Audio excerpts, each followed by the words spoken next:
అది ఒక అందమైన గ్రామం. ఆ గ్రామంలో రాము అనే ఒక యువకుడు ఉండేవాడు. రాము చాలా మంచివాడు మరియు తెలివైనవాడు. అతనికి తల్లిదండ్రులు లేరు. అతనికి ఉన్నది ఒక చిన్న ఇల్లు మరియు కొద్దిపాటి భూమి మాత్రమే. ఆ భూమిలో కూరగాయల్ని పండించి వాటిని అమ్ముకొని అలా వచ్చిన డబ్బుతో తన జీవనాన్ని సాగించేవాడు. అలా ప్రతిరోజు రాము తెల్లవారుజామునే లేచి అతని తోట నుంచి తాజా కూరగాయలను కోసుకొని తెచ్చి చాలా తక్కువ లాభానికే ఊరి జనాలకు అమ్మేవాడు. ఒక్కోసారి ఎవరైనా పేదవాళ్ళు వస్తే తక్కువ డబ్బులకే ఎక్కువ కూరగాయల్ని ఇచ్చి పంపించేవాడు. అందుకే ఊరి జనాలందరికీ రాము అంటే ఎంతో నమ్మకం, ఇష్టం. అలా ఒకరోజు పార్వతమ్మ అనే మహిళ రాము దగ్గరికి కూరగాయలు కొనడానికి వస్తుంది. "రెండక్క, ఇవాళ తోట నుంచి తెచ్చిన తాజా కూరగాయలు ఉన్నాయి. ఇదిగో తీసుకోండి." అప్పుడు పార్వతమ్మ ఇలా అంటుంది, "ఒక అర కేజీ బెండకాయలు ఇవ్వు రాము. నీ బండి దగ్గర మాత్రమే తాజా కూరగాయలు తక్కువ ధరకి దొరుకుతాయి. తూకంలోనూ ఎటువంటి మోసం చేయవు. నువ్వు చల్లగా ఉండాలి నాయనా." అప్పుడు రాము ఇలా అంటాడు, "అదేం లేదులే అక్క. మన కష్టార్జితం మనకుంటే చాలు. జనాల్ని మోసం చేసి సంపాదించే పాపిష్టి డబ్బు మనకెందుకు చెప్పు." ఇలా రాము తన తోపుడు బండిని నడుపుకుంటూ ఎంతో సంతోషంగా, తృప్తిగా జీవించేవాడు. అదే ఊరిలో రంగడు అనే వ్యక్తికి ఒక పెద్ద కూరగాయల దుకాణం ఉండేది. రంగడు చాలా అత్యాశపరుడు, కపట బుద్ధి కలవాడు. ఊరిలో అందరికంటే తానే ధనవంతుడు కావాలనేది అతని కోరిక. అంతేకాదు, తూకంలో కూడా జనాల్ని మోసం చేస్తూ తక్కువ కూరగాయల్ని ఇచ్చి ఎక్కువ ధరలకి అమ్మేవాడు. ఒకవైపు రాము తాజా కూరగాయల్ని తక్కువ ధరలకే అమ్ముతుంటే ఇలాంటి వాడి షాప్లో ఎందుకు కొంటారండి జనాలు? అందుకే ప్రతి ఒక్కరూ రాము దగ్గరే కూరగాయలను కొనేవారు. దీనివల్ల రంగడు బిజినెస్ బాగా పాడైపోయింది. ఇది చూసి రంగడు మనసులో అసూయ, పగ రగిలిపోయాయి. రంగడు ఒకరోజు తన దుకాణంలో కూర్చొని రాము బండి వైపు కోపంగా చూస్తూ మనసులో ఇలా అనుకుంటాడు, "ఈ రాముగాడు ఒక చిన్న తోపుడు బండిని పెట్టుకుని నా వ్యాపారాన్ని మొత్తం దెబ్బ కొడుతున్నాడు. నేను లక్షలు పోసి ఇంత పెద్ద షాప్ పెడితే నా దగ్గరికి ఒక్కడూ రావడం లేదు. లాభం లేదు. వీడి అమాయకత్వాన్ని ఆసరాగా చేసుకొని ఎలాగైనా వీడి ఇమేజ్ని ఊరి జనాల ముందు పూర్తిగా నాశనం చేసేయాలి. ఊరి జనాలే వీడిని కొట్టి ఊరి నుంచి వెళ్ళగొట్టేలా ఒక ప్లాన్ వేయాలి" అని రంగడు కోపంతో రగిలిపోతూ ఉంటాడు. మరుసటి రోజు తెల్లవారుజామున రాము ఎప్పటిలాగే తోట నుంచి తాజా కూరగాయలు కోసుకొచ్చి తన ఇంటి ముందున్న తోపుడు బండి మీద చాలా అందంగా, నీట్గా సర్దుతాడు. బండిని తీసుకొని బయలుదేరుతుండగా అతనికి సడన్గా వాటర్ బాటిల్ గుర్తుకొస్తుంది. మనసులో ఇలా అనుకుంటాడు, "అయ్యో, వాటర్ బాటిల్ లోపలే మర్చిపోయానే. ఇప్పుడే వెళ్ళి తెచ్చుకుంటాం" అని వాటర్ బాటిల్ కోసమని లోపలికి వెళ్తాడు రాము. ఇదంతా చాటుగా నిలబడి గమనిస్తాడు రంగడు. అప్పుడు రంగడు వెంటనే అక్కడికి వెళ్ళి చుట్టుపక్కల ఎవరూ లేకపోవడం చూసి ఒక విషపూరితమైన కెమికల్ని తీసుకొని బండిలో ఉన్న తాజా కూరగాయలపై లైట్గా స్ప్రే చేస్తాడు. ఆ తరువాత మరింత తెలివిగా ఆలోచించి ఆ కెమికల్ బాటిల్ను తనతో తీసుకెళ్లకుండా రాము ఇంటి వెనక ఉన్న పెరట్లోకి వెళ్ళి అక్కడ మట్టిని చేతులతో తవ్వి ఆ కెమికల్ బాటిల్ను అందులో పాతేసి పైన మట్టి కప్పేసి ఫాస్ట్గా అక్కడి నుంచి వెళ్ళిపోతాడు. పాపం ఇదంతా తెలియని రాము లోపల నుండి వాటర్ బాటిల్ తీసుకొని బయటకు వచ్చి బండిని నెట్టుకుంటూ బజార్కి వెళ్తాడు. రంగడు కెమికల్స్ కలిపిన ఆ తాజా కూరగాయలను ఊరి జనాలు ఎంతో ఇష్టంగా కొనుక్కుంటారు. మధ్యాహ్నం అయ్యేసరికి ఆ కూరగాయలతో వండుకు తిన్న ఆ ఊరి జనాలకు వరుసగా వాంతులు, విరోచనాలు కావడం మొదలయ్యాయి. ఊరిలో ఒక్కసారిగా కలకలం రేగింది. వెంటనే వాళ్ళందరినీ ఊరి డాక్టర్ దగ్గరికి తీసుకెళ్లారు. వీళ్ళని చూడటానికి ఆ ఊరి ప్రెసిడెంట్ అక్కడికి వస్తాడు. అప్పుడు డాక్టర్ వాళ్ళందరికీ వైద్యం చేసి ఆ ప్రెసిడెంట్తో ఇలా అంటాడు, "ప్రెసిడెంట్ గారు, వీళ్ళందరికీ తీవ్రమైన ఫుడ్ పాయిజన్ అయ్యింది. వీరు తిన్న ఆహారంలో ఏదో కెమికల్ కలిసింది. సమయానికి తీసుకురాకపోయింటే వీళ్ళ ప్రాణాలకే ప్రమాదం జరిగేది." అప్పుడు ఆ ప్రెసిడెంట్ ఇలా అడుగుతాడు, "అయ్యో అవునా? ఇప్పుడు ఎలా ఉంది డాక్టర్?" అప్పుడు ఆ డాక్టర్ ఇలా అంటాడు, "ఇప్పుడేం పర్లేదు. వైద్యం చేశాగా. ఇంకొన్ని గంటల్లో వీళ్ళకి పూర్తిగా నయం అవుతుంది. అప్పటి వరకు వీళ్ళని జాగ్రత్తగా చూసుకోండి" అని చెప్పి డాక్టర్ వేరే పేషెంట్ దగ్గరికి వెళ్ళిపోతాడు. అప్పుడు పార్వతమ్మ బాధపడుతూ ఇలా అంటుంది, "చూడండయ్యా, ఒక్క మనిషిలా ఉండేవాడు. ఉన్నట్టుండి ఎలా అయిపోయాడో." అప్పుడు ప్రెసిడెంట్ ఆమెని ఇలా అడుగుతాడు, "బాధపడకమ్మా. డాక్టర్ గారు చెప్పారుగా, ఇంకొన్ని నిమిషాల్లో ఇతనికి నయం అయిపోతుందిలే. ఆహారం కల్తీ అయిందంట. ఇంతకీ ఈయనకి ఏం పెట్టావు నువ్వు? అసలు ఎలా జరిగింది ఇదంతా? అప్పుడు పార్వతమ్మ ఇలా అంటుంది. ప్రతిరోజులానే రాము బండి దగ్గర కూరగాయలను కొని వాటితో వంట చేశా అయ్యా. ఈయన భోజనం చేసిన 10 నిమిషాల తర్వాత నుంచి ఒకటే వాంతులు, విరోచనాలు. నాకు కాళ్ళు చేతులు ఆడలా. ఇంక భయం వేసి వెంటనే హాస్పిటల్కి తీసుకొచ్చా. ఇక్కడికి వచ్చాక అర్థమైంది ఈయనలానే చాలా మందికి ఇలానే అయింది అని. అది విన్న ప్రెసిడెంట్ ఆమెని సందేహంగా ఇలా అడుగుతాడు. ఇది కాకుండా ఇంకేమైనా బయట నుంచి తెచ్చిన ఆహారం ఈయన తిన్నాడా? అప్పుడు ఆమె ఇలా అంటుంది. లేదయ్యా, పొద్దున టిఫిన్ తిన్నాడు. దాని తర్వాత ఏమీ తినలేదు. మధ్యాహ్నం భోజనం చేసినప్పటి నుంచి ఇలా అయిపోయాడు. అప్పుడు ఆయనకి రాము మీద అనుమానం వచ్చింది. అదే అనుమానంతో అక్కడ ఉన్న వాళ్ళనంతా విచారించాడు. అప్పుడు ఆ ప్రెసిడెంట్కి విషయం అంతా అర్థమైంది.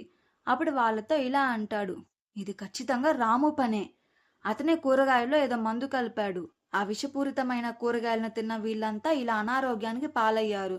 అది విన్న ఆ ఊరి జనమంతా కోపంతో రగిలిపోయారు. అప్పుడు రంగడు వాళ్ళను ఇంకా రెచ్చగొట్టాలని చూస్తాడు.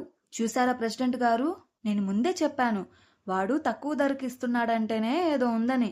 కూరగాయలు కుళ్ళిపోకుండా తాజాగా ఉండటానికి వాడు విషపూరితమైన మందులు కొట్టి మన ఊరి జనాల ప్రాణాలతో ఆడుకుంటున్నాడు. వాడిని అస్సలు వదలకూడదు.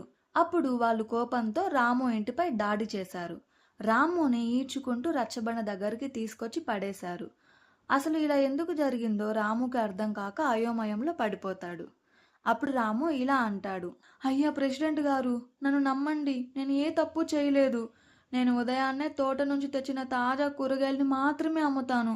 నా బండిలో కెమికల్స్ ఎలా వచ్చాయో నాకు నిజంగా తెలియదు. అప్పుడు ప్రెసిడెంట్ కోపంగా ఇలా అంటాడు. నోరు మీ రాము, ఊరి జనాలంతా నీ బండి కూరగాయలు తినే హాస్పిటల్ పాలయ్యారు. నువ్వు అమాయకుడిలా నటిస్తూ ఇంత మోసం చేస్తావా? అప్పుడు రంగడు ఇలా అంటాడు. ప్రెసిడెంట్ గారు, వీడు ఇలా చేస్తే నిజం ఒప్పుకోడు. వీడి ఇంట్లో పెరట్లో మొత్తం వెతకమనండి. వాడు వాడిన కెమికల్ బాటిల్ ఎక్కడో అక్కడ దొరక్కపోదు. అప్పుడు ప్రెసిడెంట్ గారి ఆదేశాల మేరకు ఊరి జనాలు రంగడు కలిసి రాము ఇంటిని పెరటిని వెతకడం ప్రారంభించారు. రంగడు కావాలనే అందర్నీ రాము ఇంటి వెనుక వైపు తీసుకెళ్లాడు.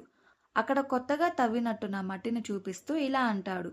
ఇక్కడ చూడండి, ఈ మట్టి ఇప్పుడే తవ్వినట్టుంది. ఇక్కడ ఏదో దాచాడీడు. వాళ్ళల్లో ఒకరు అక్కడ మట్టిని తవ్వి చూడగా కెమికల్ బాటిల్ బయటపడుతుంది. రాము ఆ బాటిల్ చూసి షాక్ అవుతాడు. అది చూడగానే ఊరి జనాలు కోపంతో మరింత రగిలిపోయి ఇలా అంటారు. దొంగ నా కొడక, ఇన్నాళ్ళు తాజా కూరగాయలని చెప్పి తక్కువ ధరలకి ఇచ్చి మమ్మల్ని ఇంత మోసం చేస్తావా? బాటిల్ దొరికింది. ఇక నీ అబద్ధాలు సాగవు. వీటిని పోలీసులకు పట్టిద్దాం పదండి. అప్పుడు రాము భయంతో ఇలా అంటాడు. ఈ బాటిల్ ఇక్కడికి ఎలా వచ్చినా నాకు నిజంగా తెలీదు. నన్ను నమ్మండి. కెమికల్స్ కలిపిన కూరగాయలు నమ్మితే నాకేం లాభం వస్తుంది చెప్పండి? దానివల్ల ఇంకా నష్టం జరుగుతుంది కానీ అని రాము ఎంత చెప్పినా వాళ్ళు వినకుండా పోలీసులకి పట్టించడానికి చూస్తారు. అప్పుడు రాము ఇలా అంటాడు. ఆగండి ఆగండి, నేను చెప్పేది వినండి. నేను నిర్దోషి నిరూపించడానికి నాకు కొంచెం సమయం ఇవ్వండి. ఆ తర్వాత ఒకవేళ నేను నిజంగానే దోషిని అని ప్రూవ్ అయితే అప్పుడు నన్ను పోలీసులకే పట్టించండి అని రాము వాళ్ళని వేడుకుంటాడు. అప్పుడు ఆ ప్రెసిడెంట్ ఇలా అంటాడు. అలానే రాము, నువ్వు అడిగినట్టే నీకు కొంత సమయం ఇస్తున్నాం. నువ్వు ఏం చేసినా ఈలోగానే చెయ్యి, లేదంటే తెలుసుగా. అప్పుడు రాముకి ఏం చేయాలో అర్థం కాక తను నమ్మే ఆ దేవుణ్ణి తలుచుకుంటూ ఉంటాడు. అతను టెన్షన్ పడకుండా అసలు ఏం జరిగిందో గుర్తు తెచ్చుకుంటూ ఉంటాడు. అప్పుడు అతనికి రంగడు ఆ మనుషుల్ని తీసుకొని నేరుగా అతని ఇంటి పెరట్లోకి వెళ్ళడం కొంచెం అనుమానాస్పదంగా అనిపిస్తుంది. మనసులో ఇలా అనుకుంటాడు. అసలు ఎప్పుడు నా ఇంటికి కూడా రాని ఆ రంగడు కరెక్ట్గా ఆ మట్టి తవ్విన చోటుకి ఎలా తీసుకెళ్లాడబ్బా? అలానే ఉదయం తాను వాటర్ బాటిల్ కోసమని లోపలికి వెళ్ళిన ఆ సమయాన్ని కూడా గుర్తు తెచ్చుకుంటాడు. అప్పుడు రాముకి రంగడి మీద అనుమానం వస్తుంది. ప్రెసిడెంట్తో ఇలా అంటాడు. అయ్యా ప్రెసిడెంట్ గారు, ఒక్క నిమిషం నా మాట వినండి. ఈ బాటిల్ నా పెరట్లో దొరికినంత మాత్రాన ఇది నేనే వాడానని ఎలా చెప్తారు మీరు? ఎవరైనా నా పెరట్లోకి వచ్చి దీన్ని దాచుండొచ్చు కదా. అప్పుడు రంగడు కంగారుగా ఇలా అంటాడు. అబద్ధం. నీ పెరట్లోకి దొరికితే ఇంకెవరో ఎందుకు దాచుతారు? తప్పు చేసి తప్పించుకోవాలని చూడకు రాము. అప్పుడు రాము ఇలా అంటాడు. రంగడు గారు, నేనే గనుక ఈ ఘాటైన మందును నా కూరగాయలపై స్ప్రే చేసి ఉంటే నా చేతులకి ఆ మందు వాసన అంటుకోవాలి కదా.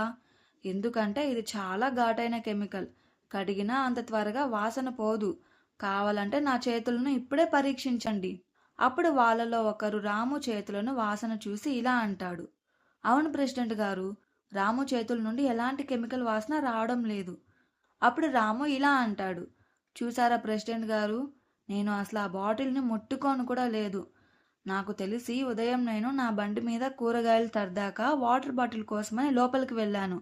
ఆ గ్యాప్లో నా బండిని గమనించిన ఎవరో కావాలనే నా బండిలో ఆ కెమికల్ కొట్టి ఈ బాటిల్ని నా పెరట్లో పాతేశారు. ఊరి జనాలంతా ఆలోచనలో పడతారు. రాము చెప్పే దాంట్లో నిజం ఉందని ప్రెసిడెంట్కి అనిపించింది. అప్పుడు ప్రెసిడెంట్ ఇలా అంటాడు. రాము చెప్పేది కూడా నిజమే కదా రంగడు, మరి అసలు దొంగ ఎవరు? అప్పుడు రాము ఇలా అంటాడు. అసలు దొంగ ఎవరో నేను కనిపెడతాను ప్రెసిడెంట్ గారు అని చెప్పి రాము ఆ కెమికల్ బాటిల్ని చేతిలోకి తీసుకొని అందరికీ చూపిస్తూ ఇలా అంటాడు.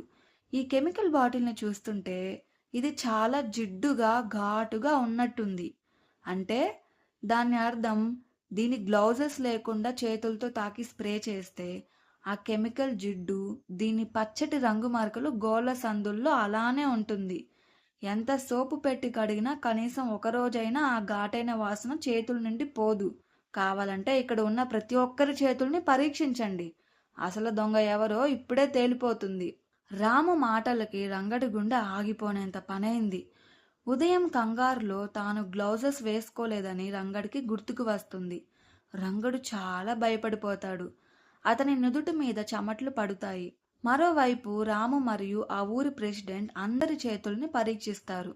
వాళ్ళందరూ నిర్దోషులు అని రుజువైంది. ఇక రంగడు మాత్రం మిగిలాడు. రంగడి కంగారును రాము మరియు ప్రెసిడెంట్ గమనిస్తారు.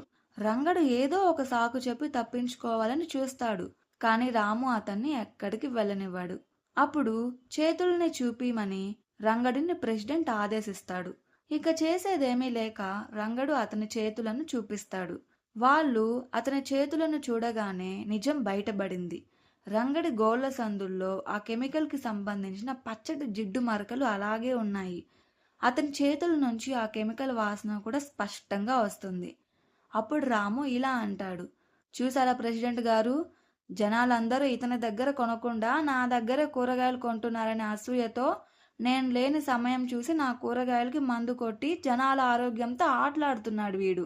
అంతేకాకుండా ఆ నిందని నా మీద వేసి నన్నే జైలు పాలు చేయాలని చూశాడు ఈ దుర్మార్గుడు. వీడిని అస్సలు వదిలిపెట్టకూడదు అని వాళ్ళు రంగడుని చితకబాదుతారు. రంగడు భయంతో ప్రెసిడెంట్ కాళ్ళ మీద పడి క్షమాభిక్ష కోరుతాడు.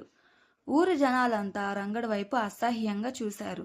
అప్పటి వరకు రాముని తిట్టిన వాళ్ళంతా రాముని క్షమాపణ కోరుతారు. అప్పుడు ప్రెసిడెంట్ కోపంగా ఇలా అంటాడు. రంగడు, డబ్బు సంపాదన కోసమని ఇంత నీచానికి ఒడిగడతావా? ఊరి జనాల ప్రాణాలతో ఆడుకుంటావా? నీలాంటి వాడిని అస్సలు క్షమించకూడదు. హాస్పిటల్లో ఉన్న వాళ్ళందరి బిల్లు నువ్వే కట్టాలి అని చెప్పి రంగడిని పోలీసులకి పట్టిస్తారు.